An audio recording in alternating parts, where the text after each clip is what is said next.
Okay, welcome. We are going to do a one-way Anova. And remember, today is graduation day, and I hope this is inspiring for you because one day it will be your graduation day.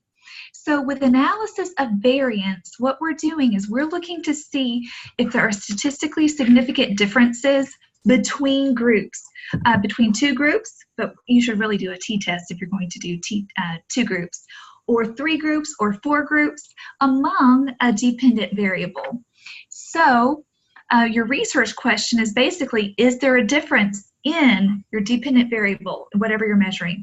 So let's say we're looking at teachers who have bachelor's degrees, master's degrees, and doctoral degrees, and I want to know if they differ on their evaluation scores. So is there a difference in those evaluation scores among those three types of teachers? Now, another way, a big picture of looking at this is really, is there an impact of the type of degree on evaluation scores? Because we're really looking to see if that type of degree, that independent variable, affects the evaluation score. Now, even though this is not a true experiment, and I can't really infer direct cause-effect relationships, ultimately, an Anova helps me determine if there is an impact of the group on the dependent variable. I just would have to be sure to really explain that we cannot infer direct causation in this type of design. Okay, so the null hypothesis would be there is no statistically significant difference in dependent variable evaluation scores among these three groups. Okay, now with the F-test, an Anova is not going to give you a T, it's going to give you an F. And if you remember in a previous video, the F ratio is the sum of squares between groups over the sum of squares within groups. So ultimately, what we want to know is there more variability between these three groups of teachers, more so than just the variability within all the teachers who have bachelor's degrees, or the variability between all the teachers who have master's degrees, just within that little group. So we're really looking at the ratio of that. Now, if they were equal, then F would be 1, all right? So if this number of sum of squares in the numerator is the same as the sum of squares in the denominator, that means the F is 1. But if the variance between the groups continues to get bigger and bigger, the F ratio would be bigger. So the F ratio sampling distribution looks different than the T distribution. And so as you would see here, and it all depends on degrees of freedom. And so there's two different types of degrees of freedom with ANOVAs. There's the degrees of freedom between groups. So it would be like if you have two groups, degrees of freedom is 1 because it's groups minus 1. And then there's like the degrees of freedom for the within groups, which has to do with how many people are involved in all. I'll probably talk about that in a different video. But overall, you need to think about what your alternative hypothesis is, that there's really no differences between these groups, all right? So you've got to go through your assumptions and set your alpha. Remember, you set your alpha first, and that should depend on the number of people, the number of participants in this sample. Now my sample is below 250, so I'm going to set the alpha at a 0.05. So I'm going to go through my assumptions, and the first assumption, again, is that I'm working with a random independent sample. I'm not going to go through that again. I'm going to say yes, we randomly chose this sample. Then I'm going to look at the normal distributions for each group. So I'm going to report the skewness for the teachers with bachelor's degrees, the teachers with master's degrees, and the teachers with doctoral degrees. Then I'm going to conduct the Levine test. And the Levine test, I'm going to look for the p-value, which has to be above a 0.05, which is basically saying, yeah, there's really no differences between the variances among these groups, right? So that's what I'm going to do. Now, If you have no statistically significant differences in your ANOVA, listen carefully. You do not have to conduct post hoc analyses, you do not need to report power, and you do not need to report effect sizes if you found no differences. Now, when you do this on JMP, what is it you've got to look for? This is where people get confused because it's like, what am I looking at? Well, here you go.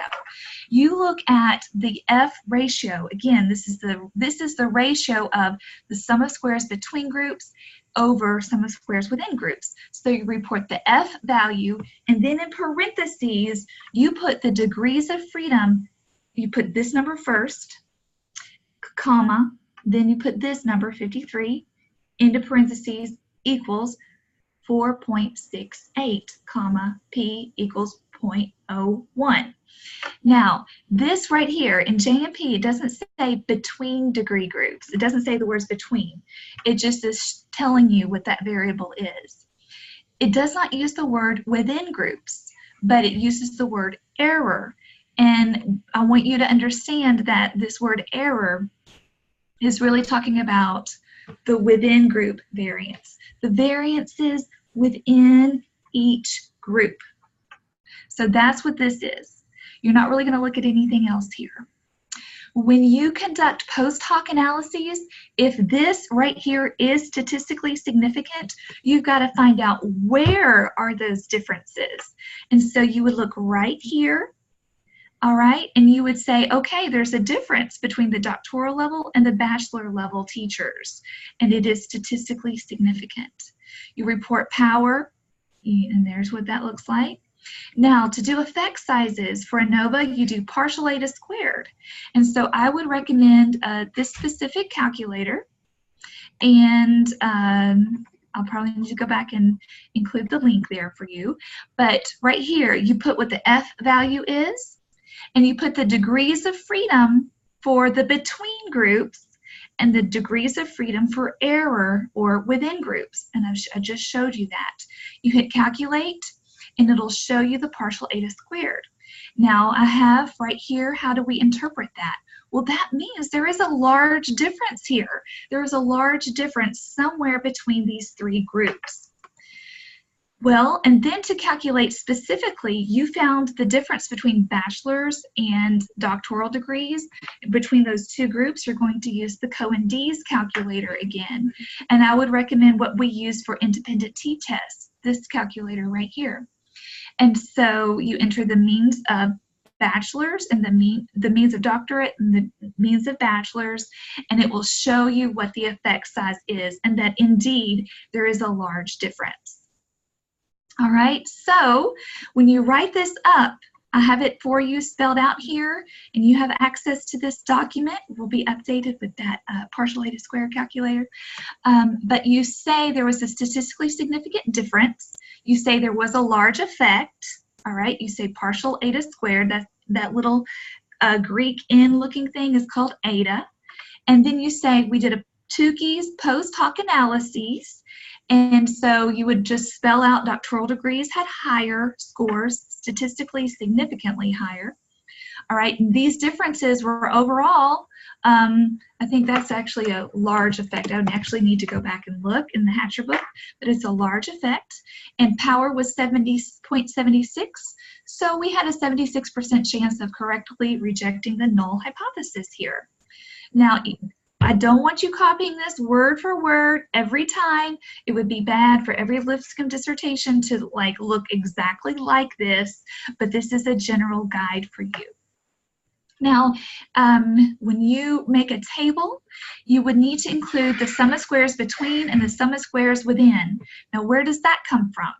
You go back to this table up here, and this, let's see here.